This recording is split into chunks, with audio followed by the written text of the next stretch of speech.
Today we're here to discuss the future needs of batteries in the United States. And not only that, but where this entire market is going. Where is energy storage? Where are electric cars going? Particularly in North America, Canada, Mexico, the US car market, and the energy storage market. We're talking about billions and billions of dollars. John Passalacqua is the founder of First Phosphate. Phosphate is a critical mineral needed for lithium iron phosphate batteries. However, there is a very limited supply of battery-grade phosphate. And considering most major automakers in North America have plans or are already building lithium iron phosphate battery factories, this mineral will become strategically incredibly important in the United States, Canada, and Mexico, and also even in China as well. Hi, John. Welcome to the channel. Fantastic to have you on again. Sam, thanks for having me. A lot of people say to me, they're like, Sam, how do I get involved in this industry? How do I get involved? I've had this question hundreds of times. I can see what's happening. How do I get involved in it? Now, you figured out a way to get involved in it a long time ago. But a lot of people still don't know how to get involved. Do you have any suggestions on how people can kind of get involved in the energy industry, this kind of, because you obviously have thought of this yourself, right? Yeah, I mean, that's a really good, Sam. So, it's kind of like works at First Phosphate. Obviously, we're a picks and shovel sort of strategy, right? So we believe that, there is no electrification without the critical minerals to manage that energy transition. And we've identified LFP and especially P, the phosphate, as probably being one of the more difficult critical minerals to supply in high purity fashion. So we've gone out and we found the highest purity phosphate that exists on the planet in Saguenay-Lac-Saint-Jean, a really special igneous anorthosite rock that produces a lot of high purity phosphate that goes directly into the energy sector without passing through the fertilizer market. We don't have to work in the fertilizer market. We work directly in high technology. So that's really important to us. We've got a really good strategy around, what is a battery that's been here for a long time, the LFP. We know it's going to be here for another number of years. Like you said, all the investment going into LFP right now in North America, and Moore's law kicking in, the law of, obviously there's more competition, there's a bigger market, that all brings prices down, all the technology and all the investment goes into there. And we're sitting with that material that you can't do any of that without the critical minerals. So, that's our strategy. So obviously we're publicly traded. We're traded on the Canadian Securities Exchange. We traded on the Frankfurt Stock Exchange and also on the OTC market in the United States. And, we're the pick and shovel strategy, right around the high purity phosphate, focused exclusively on this LFP battery industry. We're, as far as I know, the only company or one of the only companies in the world that's fully focused on phosphate, high purity phosphate, but just for the LFP battery industry. John, I should mention that I have just invested $25,000 into First Phosphate. And so I don't have any, that's my only investment at this point in time, because it's tricky right now to work out the best opportunities, but I think this is a good opportunity. Can other people, you've told me that was part of a round that I was in that has closed now. Will there be any future rounds for other people to invest? Well, right now we're fully financed for the next 18 months. So there could be a financing round at some point, but not in the immediate future. If anybody's interested in purchasing the shares, the best way to do it is on the open market. Like I said, on this Canadian Securities Exchange, Frankfurt Stock Exchange, or OTC markets. We trade on the OTC markets under symbol FRSPF, as you can see on the screen. On the CSE as PHOS, and in Frankfurt as KD0. If people in the United States, how can they invest? The best thing in the United States is to go onto the OTCQX market, which we trade on, and our symbol is FRSPF, Raymond, Sam, Peter, Frank, and get access to the shares that way. Over the counter, okay. Is there platforms like Robinhood where people can get access to it, or is that not the right way? They should be able to. I don't know exactly all that allow trading, but we are on the highest level of the OTC markets, which is the QX.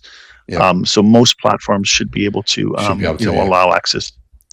Yeah, for me, I guess you could say there's slightly a vested interest, but the reality is I have no ability to dictate how this is going. But I do think that there's a lot of people that are just confused right now, and they don't know kind of where. I mean, you invest in Tesla, and price to earnings ratio on Tesla is what, 500 now. It was a year ago. It was 40. So there's a lot of question: is that worth it? What battery companies can you invest in? It's a lot of confusion out there. There's not a lot of real options. Like CATL is a Chinese company. They're based in Shenzhen. It's really hard to invest in them. But obviously, phosphate is a way that people can invest right now in North America. And like you said, there's a lot of lithium mines. There's a lot of lithium extraction, but there's not a lot of phosphate right now. And I don't think there's any other way to. Is there anyone else in the West that produces phosphate? It's interesting, and I say this to everybody. Well, let's break it down, right? LFP. Yep. So you're looking at companies in lithium, you're looking at companies in iron, you're looking at companies in phosphate. So in lithium, of which most of the companies in lithium are geared towards the battery production or battery material. About 150 of these publicly traded companies all over the world: Canadian, U.S., London, Australia, some other exchanges around the world. If you look at iron, so iron plentiful, but high purity iron is also scarce. There's 150 companies as well, roughly, traded around the world on these public exchanges. I mean, none of them are really saying we're just iron for LFP. They're just iron for for whatever you use iron for. Many uses for iron in the world. But then you get into phosphate. So you say, well, how many publicly traded companies are there out there in the world in phosphate? It's arguable, probably 20 to 30 out there, possibly, but all of them are geared towards fertilizer in some fashion or another.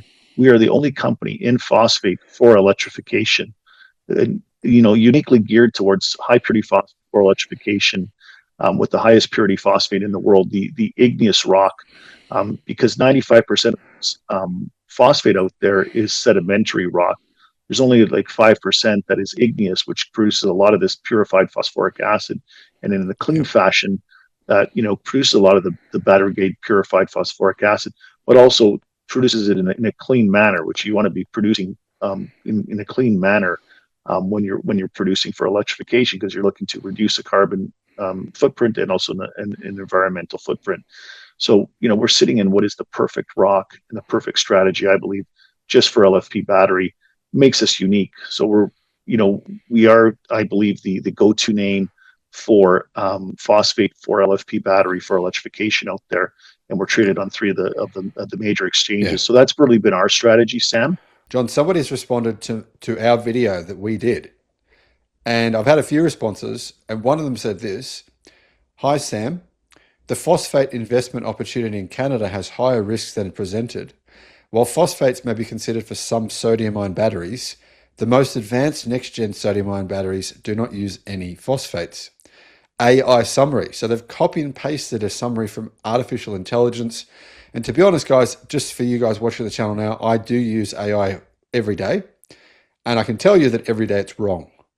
And I often correct it. I correct it every day. So every day I'll say, ChatGPT, those numbers you've given me are wrong. Please give me here are the right numbers. And it'll say, oh, sorry, I got that information wrong. You're correct.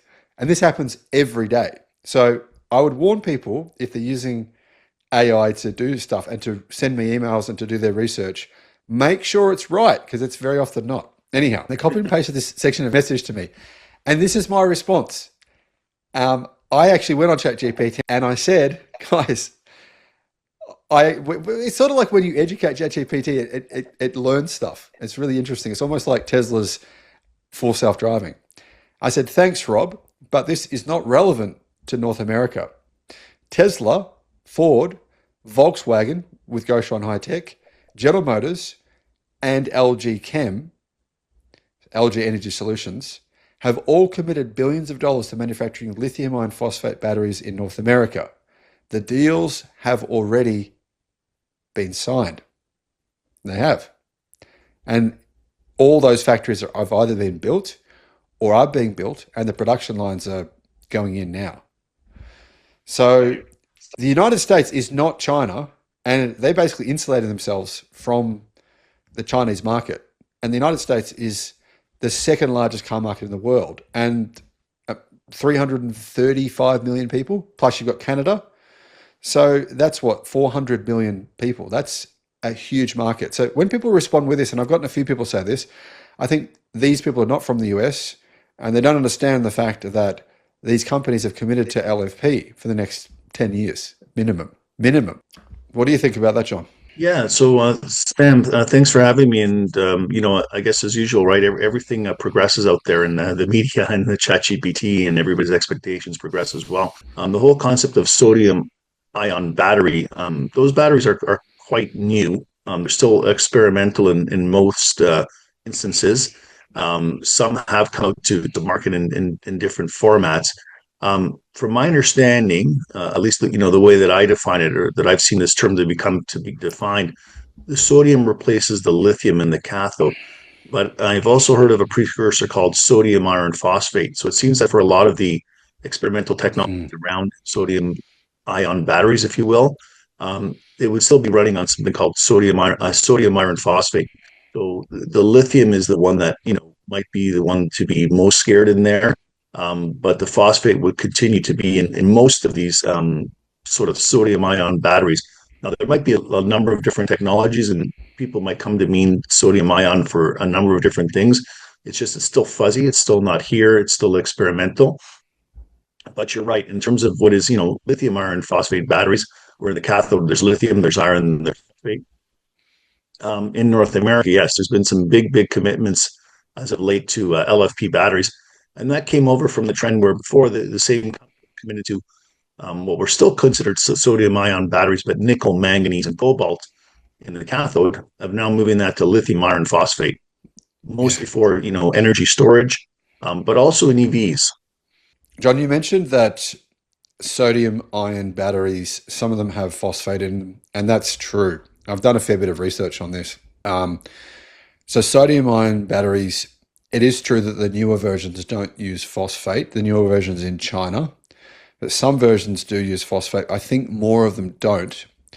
But I'm not sure that's relevant because of the fact that, like I said, Tesla, Ford, General Motors, Volkswagen, they've all committed for the next a lot of production for their lithium iron phosphate battery factories in the United States. So I think it's a way off that happening in the US. As far as I know, there aren't any sodium ion batteries in the United States that have the energy density for electric cars either, as you mentioned before. But regardless, I think what is probably the most important factor that I've been looking at for me projecting what's going to happen over the next 10 years and trying to make my own personal educated decisions as much as I can on where things are going to go and how to advise people. I think that in the United States, most automakers have committed to lithium iron phosphate batteries, particularly for electric cars. And they seem to have, in many cases, Goshan High Tech, for example, the energy density of the batteries they're using, that's Volkswagen Group own about 40% of Goshan High Tech, and they have a factory in the United States they've just built. They make some advanced lithium iron phosphate batteries. The energy density is about 200 watt hours per kilogram, 205, I think it is. Same thing with CATL's LFP batteries that Ford and Tesla and General Motors are going to be using. So that energy density is quite a lot higher than the sodium ion battery energy density of even the most advanced sodium ion batteries. And I think that's probably one of the key reasons for those companies choosing to go with those LFP batteries rather than sodium at this stage, particularly in North America and Canada and the United States. But I also think we're kind of like looking at this in the wrong way. It's kind of a scarcity mindset. Really, the truth is, eventually, the North American car market will be 100% EV. And this is sort of the beginning of that, right? So LFP batteries that we're looking at now with an energy density of 205 watt hours per kilogram are actually very high compared to older generation LFP batteries. And those batteries will continue to get better. So by the time I think you guys are actually bringing this phosphate out of the ground, this is what I see happening. By the time that's happening, we're looking at several years into the future, when LFP are on their Gen 3, Gen 4, energy density is probably sitting at 230, 240, 250 watt hours per kilogram. And by that stage, as General Motors and Ford have all said, that will bring the cost down enormously for their cars, meaning much more adoption of EVs. What I think we want to aim it at is, I'm trying to say, well, we're going to get the car industry where 16 million cars a year are being sold. And really where I see this going is eventually 8 million, 9 million of those a year will be EVs, or at least EREVs with large batteries. And I can explain what an EREV is and that sort of thing. And then in addition to that, we're going to see, as the cost of batteries continues to come down, because lithium iron phosphate batteries, once you've got 10 factories, 10 big factories making them all, and they're all competing against each other, they will be, right? So they have to compete on price. And that's what's happened in China. That's pushed the prices of LFP batteries down. And what that means is, as soon as that happens, you get companies going, well, we were about to build a gas peaker plant. Why would we do that? Let's buy a big battery. Let's build, and ultimately only a few percent price difference the price comes down, availability goes up, and you get companies all over China, all over Australia, all over many countries around the world where they go and they buy these mega batteries. So in my opinion, even if sodium-ion batteries come into the market, it doesn't matter. The market's going to be so big from all the energy storage, all the electric cars are going to need these batteries. And there's lots of other places. There's going to be electric trucks. There's going to be electric buses. There already is, but that's just going to become mainstream. And we're going to see electric cranes. They're already a thing now. There's every sector of the industry is being electrified. So what I'm saying is, essentially, here are the reasons why the demand is going to go from, let's say, 50 out of 100 today to 100 out of 100 in 10 years, essentially. Here's all the different reasons why. And that's why, regardless of what happens with sodium, it's still, I think the demand for phosphate is going to be enormous. So that's my point that I'm making. You really think sodium's going to take off, or we don't know? Absolutely. It will, because the energy density of CATL's Naxtra sodium batteries in China is 175 watt hours per kilogram, and the BYD Blade battery is 165 watt hours per kilogram. So that means that the energy density of the sodium-ion batteries that CATL has begun mass manufacturing in December, or so this month, it is a higher energy density than BYD's Blade battery. So the reason that all these experts said over the last 2 years that sodium batteries wouldn't take off for electric cars is because the energy density they believe wasn't high enough. And that was at a time when energy density was at 100, 120, 100, max 130. And they've gone to this next generation. Now, the other thing is that sodium-ion batteries, the Naxtra battery is, CATL says it will last for around 5 million miles. And it'll last approximately 4 to 5 times longer than even the best lithium iron phosphate batteries. So if you combine those two things together, plus the theoretical charging speed of sodium-ion batteries is faster. Not that that makes any difference, because they're both incredibly fast. But then you've got the other one big advantage of sodium, and that is that, or the Naxtra battery from CATL, and that is that even at minus 30 degrees Celsius, you can charge them at approximately 50 to 70% of normal charging speed, which you can't do with any lithium batteries. It doesn't matter what kind of battery you've got. So essentially, sodium-ion batteries are being marketed as being perfect for cold temperatures. Really, ultimately, the other advantage you're getting from the cold temperature is that when you're driving, say, and it's minus 20 degrees Celsius, your charge rate in your battery often will drastically lower. It might go from, say, 80% down to 60%. The sodium batteries don't. Well, the Naxtra sodium battery from CATL doesn't do that. So will that take significant market share? It will, but like I said, we're still talking 21 million cars a year that are going to have that need batteries. The energy density is 175 watt hours per kilogram, which is good, but not everyone wants an EV that can do 400 kilometers or 250 miles. A lot of people want an EV that can do 500, and that's where they kind of come in with the manganese lithium iron phosphate batteries, right? Where they have an energy density of NMC batteries. So NMC batteries are the batteries you've got in most cars in North America. They're using NMC. But Ford, when they just cancelled their battery factory with SK On, which was a $20 billion write-down, that was NMC batteries. So they cancelled both battery factories, which are already making batteries. So they've just gone, you know what? LFP is much cheaper, And that's our only real choice. That's what Ford are saying to the market. So basically what is going to happen in the US, General Motors, Ford, I think they're going to move away, and even Tesla, they're all doing lithium iron phosphate, but General Motors is going to, they're going to lithium manganese. So lithium iron phosphate batteries doped with manganese, which makes the energy density comparable to NMC.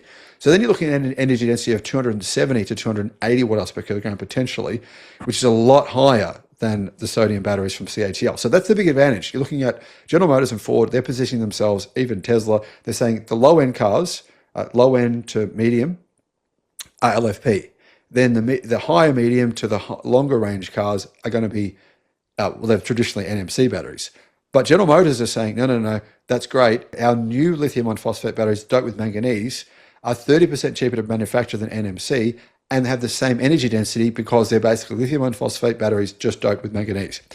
In addition to that, LG Chem, a few months ago, I think about 6 months ago, they announced that they'd done the same thing. They'd found a way to dope lithium iron phosphate batteries to make their energy density comparable to NMC batteries, to Tesla's 4680 cylindrical battery cells. Much cheaper to manufacture, like 30% cheaper, which is an enormous difference. As you know, if you're looking at a battery pack of 10,000 US dollars, you can bring that price down to 7,000. It's a huge difference. I mean, maybe even less. So that's what LG Chem are doing. That's also what General Motors are doing. And I suspect then their rivals will have no choice but to do something similar. So that's General Motors. That's what they've been talking about for years now. And like I said, Ford have just cancelled their NMC factories to build LFP batteries. That's the decision they've made within the last 7 days. So when I say, is the demand going to be big in the United States, North America, yes, in China, even still, because still, even with CATL's new sodium battery, they're the only ones, CATL, the only ones on the market that have the high energy density sodium battery. Everyone else's are too low to put in cars. So CATL's the only one. How long will it take CATL to ramp up production of those sodium batteries to hit the, say, 40%, 50% market share of the lower range EVs? It'd take them 5 years minimum. And that's just for China. I mean, China's automotive industry is 32 million cars a year. How long is it going to take them to be able to make enough battery for 16 million cars, which might be the 50% lower end of the market? Probably at least 10 years. I mean, that's just massive, massive supply. So I'd say that there's got to be in North America, there's no, as far as I know, there's no plans for CATL's sodium ion extra batteries, which are the only logical possible alternative for EVs. There aren't any sodium batteries in the US yet that can hit the energy density acceptable for electric cars. So I think you've got the market. I think you've got the market for phosphate, for LFP, for doped LFP batteries, for manganese doped LFP batteries. I think you've got that market, and that market's only going to grow. But as you get in the industry and as they're mass producing, Moore's law comes into place, right? So Moore's law means you're doubling production, you're doubling the number of batteries they're building, the cost comes down exponentially. So by the time your mine hopefully comes out with this high purity phosphate, right? You're coming into a market that's going to be far bigger than it is today because these guys are already building massive amounts of LFP batteries where they're going from probably 2% of the market in North America now is LFP. They're making them in America, but small numbers. They're going to get to 50, 60, 70% by the time you guys open. So the demand for that phosphate from your factory will be enormous, absolutely enormous. So I think that you're going to be looking at that market being much bigger. The EV market share will come down because battery prices will come down. A lot of Americans are saying EVs are too expensive. We're not buying them because they're too expensive. But as LFP batteries come onto market, you've got Moore's law, doubling production. They're probably going to double production for the next 5 straight years based on the numbers we're looking at, the numbers they're actually giving it to us. That would mean by the time you're in the industry, the demand for high-grade phosphate could be 10, 20 times what it is today in North America. That's what I think. And as far until we see a company in North America that can make sodium batteries with the energy density for EVs, it's sort of a moot point. We can't predict something based on nothing. We don't have that information yet. Thanks, John.